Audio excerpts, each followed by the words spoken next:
About 3 years after the disappearance of the Maria Rickmers, an even larger sailing ship appeared under the German flag. Comparing the achievements of the ships that made up the Magnificent Ten, one can safely give the palm of superiority to the five-masted bark Potosi, which was the third in the family of giant sailing ships. Potosi is the only long-lived and a kind of record-breaker among them, both in the beauty of the hull and rigging, and in maneuverability, sailing qualities, and finally, simply by luck.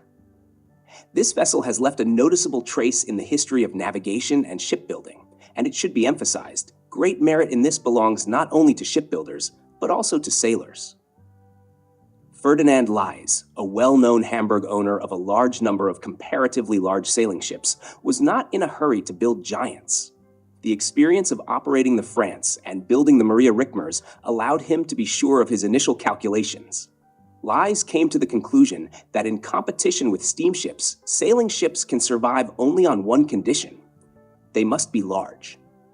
There was no reason to fear an increase in displacement and sail, but it was necessary to make the sailing ship not only significantly larger, but also significantly more reliable. The question on everyone's mind at the time was who would be the first to cross the 4,000 register tons capacity threshold. The calculating Rickmers made a hesitant step towards this threshold, but his first try didn't go well. If to speak about 90th years, the victory of Rickmers over the French seemed to have taken place, but France was still sailing, and his Maria went into oblivion, carrying away with her the true estimation of the work of shipbuilders, and the art of shipwrights. The first to step beyond 4,000 register tons was Ferdinand Leys. Having analyzed the economic results of the voyages of the largest sailing ships and the best steamers of that time, having compared the freight rates, coal prices, etc., he decided to build a sailing ship of somewhat larger dimensions than the Maria Rickmers, but without a steam engine, which significantly reduced the construction cost of the ship. Leys, however, did not dare to entrust the construction of his ship to the British. Obviously, in his opinion, the qualities of the two giants' predecessors were not too favorable to the reputation of Scottish craftsmen. The German shipyard Tecklenburg in Geestemünde, near Bremerhaven, was entrusted with the construction of the new five-masted bark, where she was launched in 1895. It has become a legendary fad for shipowners to name their vessels with the letter P. Some names seem rather strange: Pook, Papa, Professor. All of them, however, had some prehistory and special meaning for Leys himself. For example, his first wooden bark was named Poodle, in honor of the curly hair of the owner's daughter-in-law. The new vessel also received a strange name, Potosi, after the name of the Bolivian city located high in the Andes. At one time, silver was found here. According to local legend, when the mining of silver ore began to intensify, a mysterious warning voice was sometimes heard from the mountain, Potosi. In the language of the Aymara Indians, it means something like beware, literally, giving rise to anxiety. The new ship was also created with anxiety about her fate. That's obviously how the name can be understood. The captain, Robert Hilgendorf, was a match for his magnificent ship. It would have been difficult to find a more worthy candidate. During his long life, Hilgendorf commanded dozens of sailing ships, and on each of them his voyages in some sense turned out to be record-breaking. He rounded Cape Horn 66 times in both directions and achieved astonishingly high and, above all, consistent speeds on these trips, which earned him the nickname Devil of Hamburg. He also carried out scientific calculations and observations. During his time as captain of the Potosi, he developed a night vision sextant together with the Hamburg Optics Company C. Plath. The captain and his vessel crossed from the 19th century to the 20th century and sailed there for several years, causing universal envy and admiration. The rigging of the Potosi was somewhat different from that of the English-built giants. Specialists, having examined the new vessel, paid tribute to the builders, appreciating the fact that they refrained from the temptation to repeat the English five-masted ships and went their own way, created their own type of sailing ship, which was destined to go down in history. The proportionality of the beautiful steel hull and spar, also steel, emphasized the solemn grandeur of the huge ship. The height from keel to masthead truck was 64.3 meters. This should not be considered excessive, as the ship was 0.5 meters wider and sat 0.8 to 1.0 meters deeper than her predecessors. Her stability was considerably higher. At the same time, the total area of all 43 sails of the Potosi was even 590 square meters less than that of the Maria Rickmers, and almost the same as that of the France, with her inadequate according to the general assessment stability. Attention should also be paid to the moderate width of the topsails. The length of the lower yard was 29.26 meters, and the upper yard only 14.09 meters, which gave a length ratio of less than 0.5. Thanks to this, the position of the center of sail was lowered, and the lurching moment from the wind effect on the bark sails was reduced.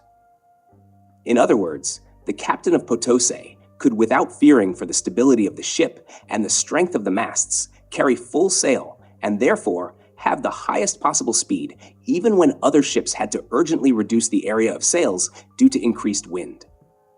The elegant five-masted ship was destined for many years to successfully withstand the competition of steamships on the Cape Horn line.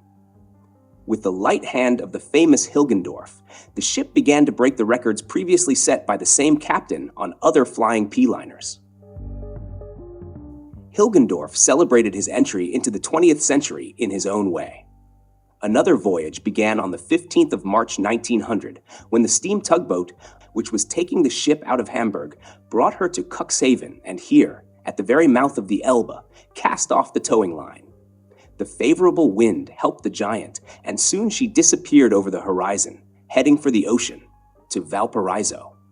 By the end of the same day, the Potosi had passed the traverse of the Isle of Wight in the middle part of the English Channel, and the next morning the ship sailed into the Atlantic.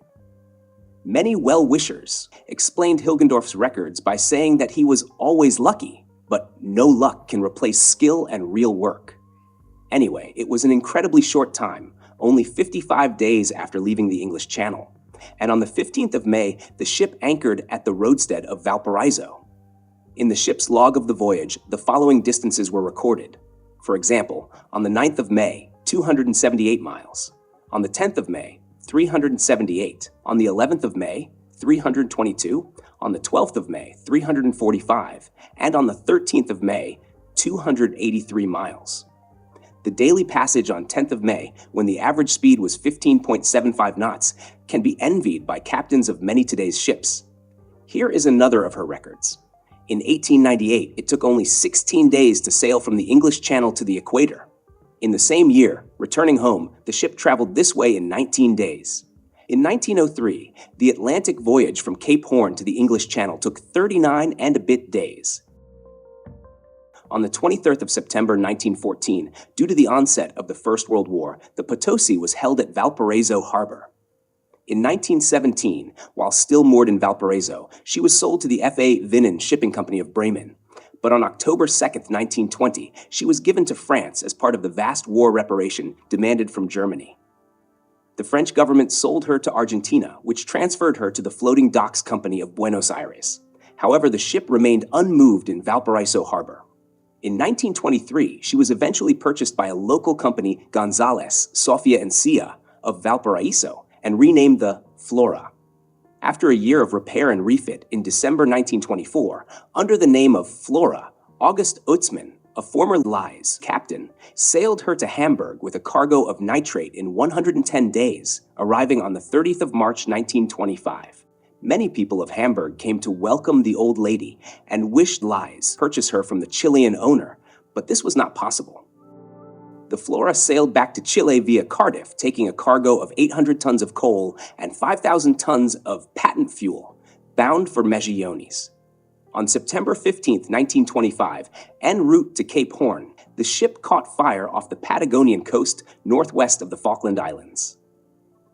Captain Utzmann decided to set course to Comodoro Rivadavia. Reaching the harbor, which was merely a bay with a sandy beach, a long wooden pier, and several petrol tanks, on September 18, 1925. He anchored the ship 5 miles off the coast in the roads of Comodoro Rivadavia and alerted the harbor authorities to fight the fire in the ship. As no proper equipment was available, it took 3 days before help came. The ordered fire engine that came was not able to extinguish the fire.